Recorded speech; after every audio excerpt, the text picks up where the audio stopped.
I'm Duncan Ferguson and you're watching Toffee TV. Welcome to Toffee TV with me, Ped, Ped and Baz, the real one at least, Matt Jones and Joe Riley's here from the Irish Toffees. Obviously it's an international week this week, boring, we all hate it. Rubbish. We've already qualified.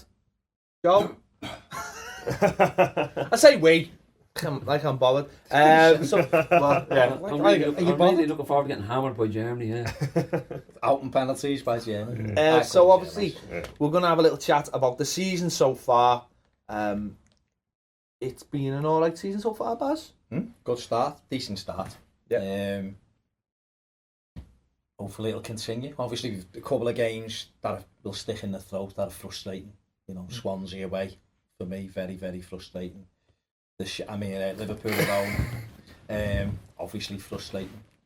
But other than that, and other than Tim Howard throwing two in his net against City, it's been a decent start. I think, we've played some tough teams, and I think we've said at the start of the season, could go one or two ways. We could be sat in October crying like Newcastle.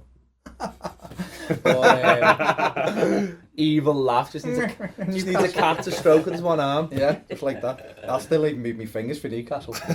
But it's gone the way it hasn't. I think we're nicely placed.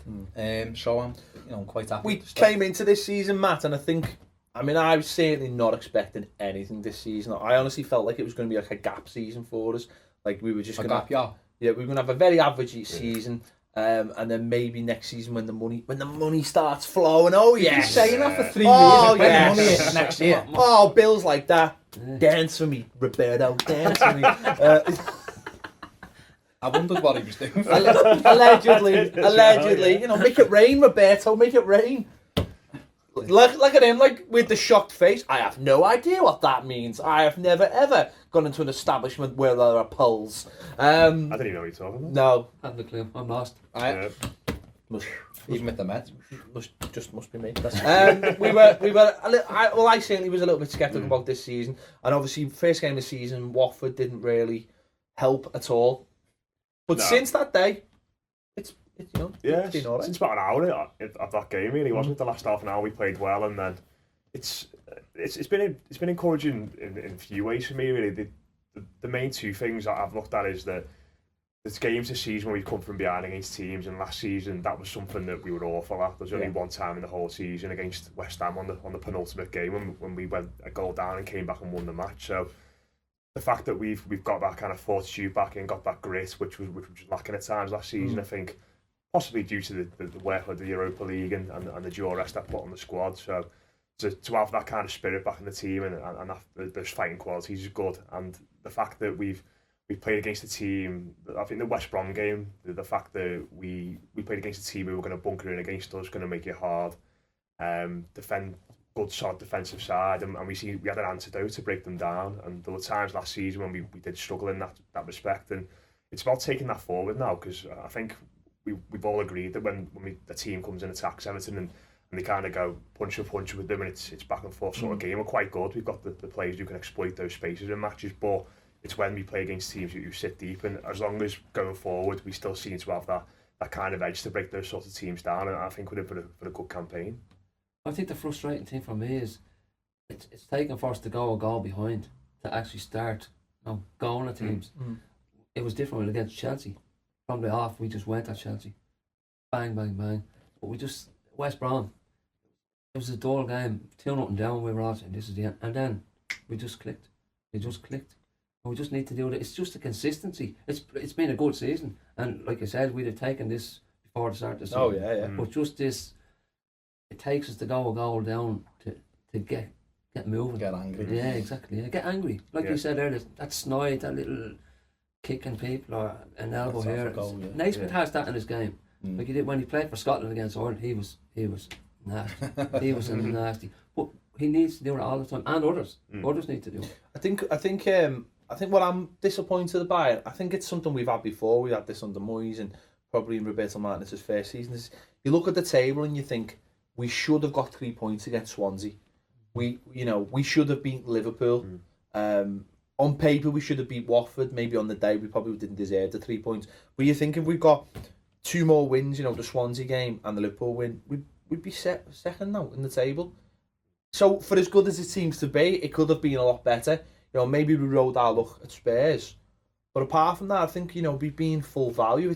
I think we could be doing better. I think we really could be doing better. And I hope that serves as a lesson, because, obviously we've got tough games ahead. Man United, maybe on paper, Man United's harder than it might actually be. But then we've got to go to the Emirates, and that will be the real test, I think. They seem to be getting better and better. That will be the real test. And it will be now, can we kick on? Can we sustain it? Can we keep going the way we've gone? We've played good teams, also teams that we thought were going to be good from last season, and we've done quite well. And I just hope that we can get over ourselves a little bit and start going, what? Puff our chest out. We're better than these. Let's go out and prove it. I just need to believe it. Yeah. Just need to believe it. Like, we've a fantastic team on paper. We really, really have. But they just need that self-belief to know that they can go and play a City, United, a Chelsea, and Arsenal, and give them a game. Let's go and do what Southampton have just done to Chelsea. Absolutely. Let's go to someone's place and stick 3 past them. And it's easy to pass the injuries off and go, well, every club has injuries. But there was a picture on Twitter yesterday that had posted on ours, and the Stones and Baines, Morales, Coleman. Cleverly as well as another one. All of these lads, Pienaar, whether you think he's good or not, he's got 20 minutes in and that can turn a game.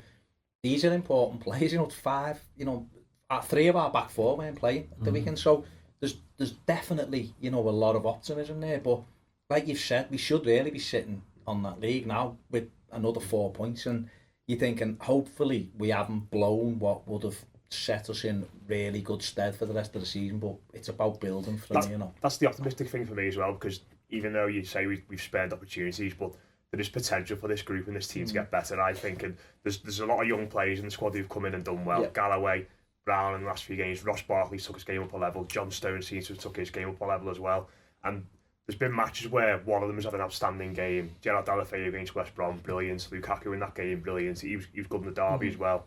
Barkley was outstanding at Southampton, but we haven't really seen them all click together yet as an attacking unit. And I think the more they play together and the more you have Deulofeu, Barkley, Lukaku, and have that core together, and they grow and they build up relationships, and that's going to click eventually. And when it does, it's going to be... Yeah, I mean, when I say I'm disappointed we're not further ahead, I hope that says for the rest of the season, as in, we've set our standards now, let's go and get better at them, let's go and beat these teams. If you make that many chances against Swansea, you've got to beat them, you want to finish top 4. I know that wasn't what we were probably all targeting at the beginning of the season. I was targeting top 10, if I'm honest, but I think what's been really good is, and you just mentioned it there, is I think we all felt coming into the squad that the squad seemed a little bit light, didn't it? Galloway had a couple of games at the end of the season, but I don't know if anyone really felt like he could continue doing that. We were all after this phantom number 10 that never happened. But, as the season started, started great. Galloway's been a revelation. Brown coming in at right back, it proves that they're there. I mean, the derby game, I think Holgate was on the bench. He hasn't played yet, but he's there, he's on the bench. These kids that seem to be, coming in. Ross Barkley, as you just mentioned, has got better. John Stones, everyone now is looking at him and is actually saying the best centre back in England. He started the season. Oh well, okay. Potential. He started the season where everyone was going, I wouldn't get in the Chelsea team, so what? But it's the whole Chelsea thing that's actually helped us. I think it's put the spotlight on him, and he's reacted brilliantly. He's puffed his chest out and gone, you know what? I'm actually quite good, and I will get in the Chelsea team. And you look at him now, and you look at all those players around him, and it inspires a lot that the age group now is 22, 23, and we're just thinking, this team could go anywhere. Funes Mori would get in the Chelsea side at the moment. Tony Hibbert would get in the Chelsea side. Shane Duffy would be captain of the Chelsea side. Shane out of Westlife would get in the Chelsea team. He actually would, and he'd be better than Gary Cahill, because that's not hard. But I think you're right, with these players, it's great that we have got that young core of players. We've got lads there who are young but got a lot of games under the belt. don't start with Stones better than Jagielka at the moment because he's not. Jagielka's been different marvellous. kind He's a of better players. footballer, but he, you know, and they turned the defence. You seen how good Jagielka was yesterday in the derby. He was just unreal. But the thing for me is, the two things for me which will determine this season. We're still fuming that we never bought another centre forward. And I think that's gonna bite us on the backside unless we correct that in January. We might have enough now. We've got enough momentum to get us up into that top 6 around Christmas. He's got to go out and buy a centre forward in January. He's got to, or loan one who will come in and make a bit of a difference. And the other thing is, we've got to sort the balance of the side out. I still don't feel as though it's right. I still feel as though we're lopsided. And I think if he can correct that and fine tune it, this side could do serious damage. Do you think that's more down to the fact that he hasn't got all his players available though at the moment? But Cleverley will play left, wouldn't he? Cleverley was playing left, wasn't he? We had someone playing on the right. We had Lukaku. Now Cleverley was doing a great job out there, to be fair. But is he really someone who's going to unlock that? I think that's the one position this season that we haven't found someone is down the left. Someone like a Pienaar. Morales can do it, Morales can do it, but consistently, he won't play him.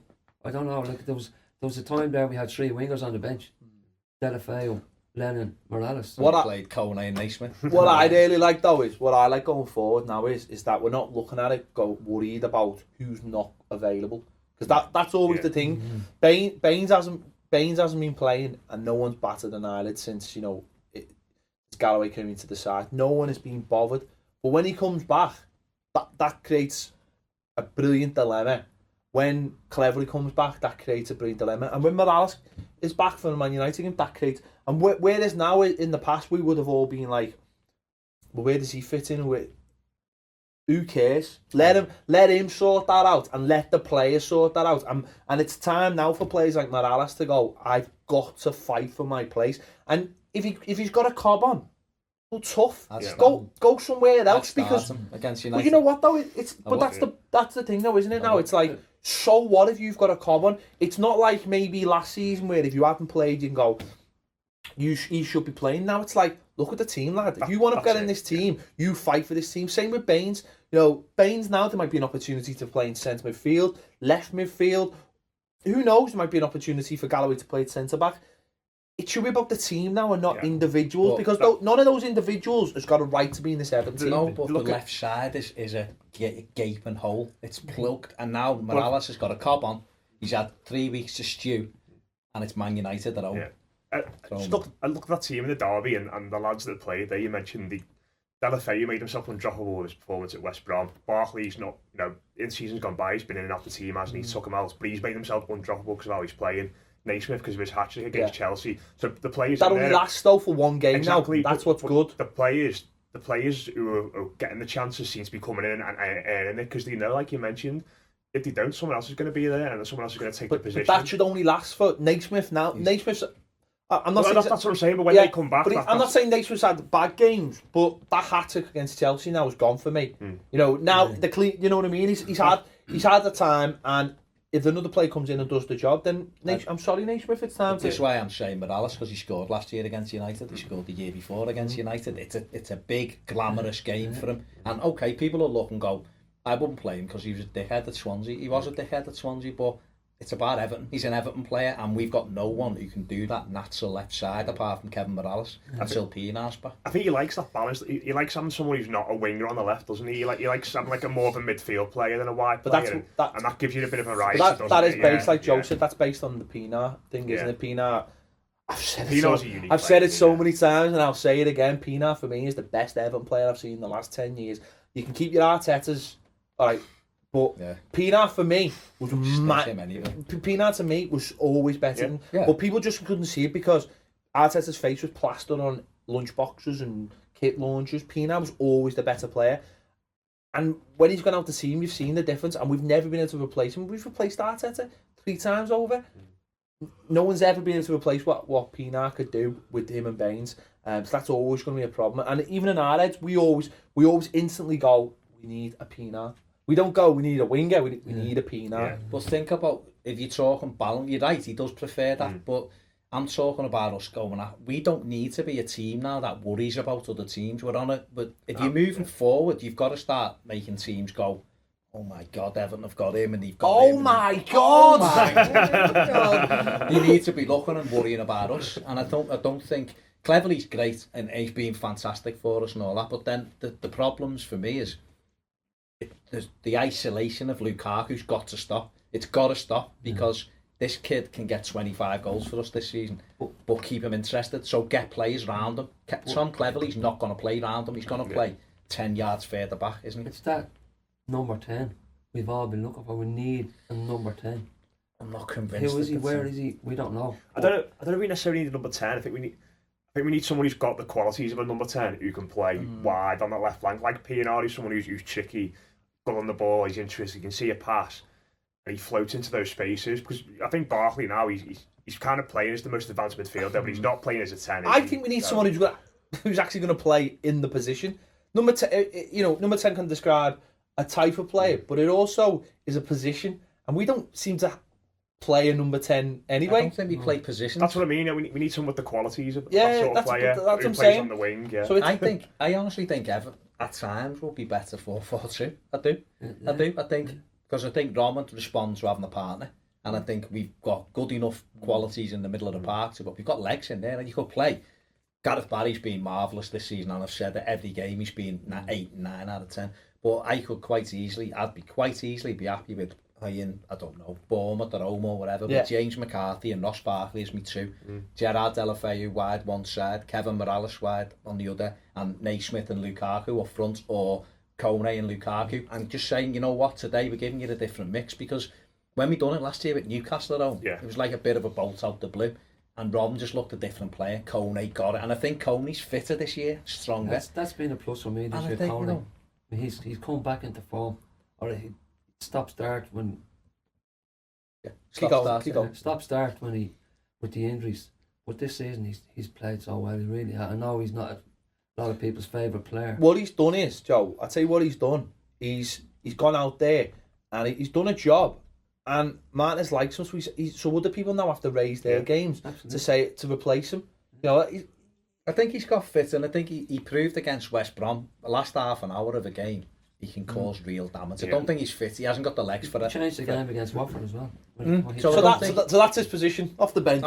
Solved. No, but we've solved it. But then that would solve almost the Naismith position, wouldn't it? Because Naismith can start then for an hour up alongside Lukaku. He can do the little elbows in your face and getting you involved, and Rom can just concentrate on getting on the end of things. I think for all the good sides are capable of changing tactics and changing formations. I don't want us to chop and change every single week, because people lose what you want them to do, but I want us to be flat. And he says we're flexible. I don't believe him. He's the most inflexible manager in the Premier League, because he never changes what he does. I want us to be able to say, we've got these at home and we're going to have 35 shots against these, and we're playing 4-4-2 and we're getting at them. And then if we get a good measure of control on the game and he wants to change it, then drag people off. He's got the players there who we can go, we'll go from 4-4-2 to 4-3-3. I think the manager's done well the start of this season. Now, there's a lot of people who are quite divided on where they did the last season, to say the least. I think it's probably 50-50, and I think he deserves a lot of credit for the way he's handled the John Stones thing. I think he was brilliant throughout the summer on that. I think his team selections, the way he's given the young players a chance, has kind of given everybody a lift as well. You were talking there about the transfer window and not really having any new faces in the team. The likes of Galloway and Funes Mori and Brown are coming in. I've kind of, it's allowed everyone. It's good to see some new faces in the side, and the last few weeks especially, he's made some good changes as well. You think that Gibson coming on at West Brom and those sorts of changes, Gareth Barry at Reading, not ones that you necessarily think straight away when you're chasing a game to make. He's been shrewd and he's been tactical and he's been proactive, and in that sense, he's definitely got one made back over a little bit. I mean, let's be honest. There's still room for improvements, obviously. He's been forced into a couple of those changes, hasn't he? And I don't really buy into the thing is he gives youth a chance and all that, because I think a lot of managers get given this little thing that they bring players. David Moyes had it, brings young players through. I'm thinking, no, he doesn't. He plays players who have to play. Wayne Rooney had to play at 16 because he was better than anyone we had. John Stones has to play because he's marvellous. Ross Barkley has to play. I don't think Tyus Branningan would have replaced James Coleman. Galloway wouldn't have replaced Leighton Baines. So then sometimes managers get this pat on the back when you've got no real choice. If Brian Oviedo would have been up to speed, Galloway never would have played. It's giving them the confidence to play well in the games as well. I've got. Hey, he'd be fantastic at putting his arm around you. You know he will, because he's a lovely fella. You know when he'll give you that. Not just that, with the injuries, it's proven that we have a backup if we need it in most positions. Do you know what, Joe? That's a really good point, because you just mentioned his name there, Moyes. When we had Moyes, and he never used to play young players, he never risked playing young players. You just got the same circulation of the same players getting tireder and unfit. This is what, and more unfit. That's what happened last year, though. Well, it happened last year as well, yeah. So fair enough. But I'm saying by accident, maybe. I'm not saying he's done on purpose, but what's happened this season is the squad just looks so much bigger because it's not the same circulation of players. And on that now, you've got people fighting for positions now. So you are saying, it doesn't matter what Baines, you've got Galloway or Funes Mori's in there doing a great job. So even if Jagielka gets injured or whatever, there's always backup, and it's all helping. It's all helping us, and it's just confidence and more confidence. Yeah, I mean it is really good. I think when you look at the numbers, I don't think Everton have got a small squad. People always bang on about this need for 35. But you always leave the kids out. In the past, you ever look at the back of the programme, we always had loads of players, but half of them were kids, and you automatically just didn't use the kids. You didn't think about the kids, but now you look at them and go. If you look, though, we know, don't we? That's what we're talking about. I think that the point that Sick we missed, and I'm banging on about it, is another centre forward. I think if we had another centre forward, I think you just look at that squad. We're only, for me personally, we're only a centre forward short of being as good. You know, this might sound really. This might sound really. On a keeper. This might sound really stupid, but I think if we had like Aguero, we'd win the league.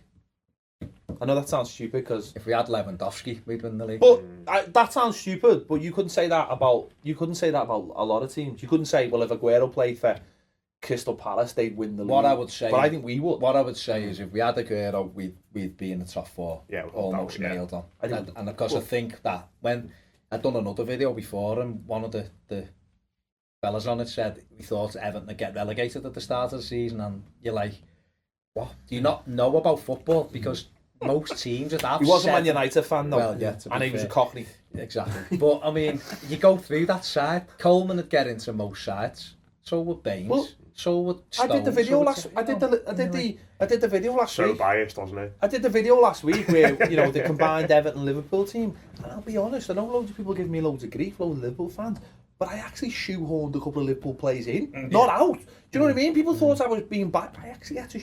I was sitting there going, no, he would. I had to shoehorn a couple in. You look at this. I mean, don't really want to reference Liverpool, but if you looked at them, I'd only take probably two of them out of their side and just think, because I think we've got that many options. The way I look at the squad, you go through, you spot on about the keeper. If you stuck both of our goalies together, I still don't think you come up with Loris at Tottenham or someone like that, would you? So that's an area where we could improve. I don't think we can improve at right full back. I think Browning's done fantastically well in that defensive role, but I think Seamus Coleman, other than Zabaleta, I don't think anyone touches him. Baines on the left, fantastic. We've got Garbutt there who look good. Galloway's marvellous. So again, left back. Two centre halves as good as anything around. We've got a new cult hero winging his way in, looking like a pop star and a boy band star, doing well. Centre midfield. Who's that? Funo. He looks the earring and the swoop. He looks. And then we've got Barry McCarthy, Bezic, who's fell off the radar injured. You've got Cleverly, Barkley, who can all play in the middle there. Gibson. And then wide you've got Lennon, Delafeu. I realise I'm just naming all the squad. But you've got players who can play wide there as well. I mean, the one player I miss is Atsu. Oh man, Ballon d'Or nomination. Exactly, Ballon d'Or nomination. The tricky midget. But up front, I look and I see Lukaku, and then I see Kone, who isn't even Lukaku light, but he's all right, isn't he? He's okay, but I don't think he's going to get 10 goals. And so Naismith has to. It's caught between the two. So for me, it's one centre forward. I think as well though we miss some centre midfield who scores goals. I think if we had a midfielder who scored goals in the whether it be like a Kale kind of lamp, someone who gets past the centre forward, who's always a threat. Couldn't Ross do that though? But that's what I'm saying. He's got three or four already this season, hasn't he? So I think he's improving that side No, but of this game, isn't he? I think he'll get 10. It's not necessarily about scoring the goals. It's the hunger to get past. You know how many times? Just because you said what we missed is scoring goals, and then No, not really scoring goals. No, I know what you I just mean. mean, I I mean, Ross scores brilliant goals, but someone who'll get past. Dovetail with Lukaku sort of thing. Do you know what? You It's say like dovetail. it's like the McCarthy against United last year. That midfielder to run, play the little like Roy Keane used to do it for United. It was dead simple. Run, play it, get it back, and put it in, and you're like, how easy is that, Gerrard? You should do it for the other. It's just having more threats. Lampard. It's having more threats, isn't it? One final thing I wanted to mention as well is obviously the League Cup as well. We're actually still in it. It's October. Yeah, it's October. We're still in it. We've got Norwich at home at the end of the month, and it's a brilliant chance to get through to the quarterfinals. Yeah. If you look at the next couple of rounds, I mean, obviously we get through Norwich, you get into the quarters. The likes of Chelsea, Man United, Man City, they've got Arsenal as well. They've got tricky Champions League groups, and they'll be that all eyes will be on the Champions League groups. They'll be putting scratch sides out probably in the League Cup. So even if you draw one of them, brilliant chance of we playing out. We've just been talking about the squad. We've got plenty of players there that can come in and play. We've played well against the good teams early in the season, haven't we? Battered Chelsea, did well against City, quite unlucky to lose on the day. Played well against Liverpool, should have won that game. Southampton, Tottenham, gone there and done all right as well. So there's nothing for us to fear really. And like we were saying, when we get our best team on the pitch and a lot of young, fearless players in the side, that's going to be really tough to beat. And how good would it be for the likes of Stones, Barkley, Galloway, Lukaku at the start of the careers to win a cup and get that winning mentality instilled, and it just give everyone a major lift at the club. We got to a final. We were at a thing with Bob Latchford last week, and he was talking about trophies, and that obviously they never won one, and they're always saying it was always that first one. If they could have got that first one, it sets you up for all the rest. You look at Mourinho's first trophy was the League Cup, wasn't it? I think this time round was the League Cup as well. Yeah. Last season he won the League Cup and then went on to he said it's always that first one. If you can get that first one, obviously in the 80s it was winning the FA Cup in 84. It's get that first one, the players get that winning mentality, and they go from there.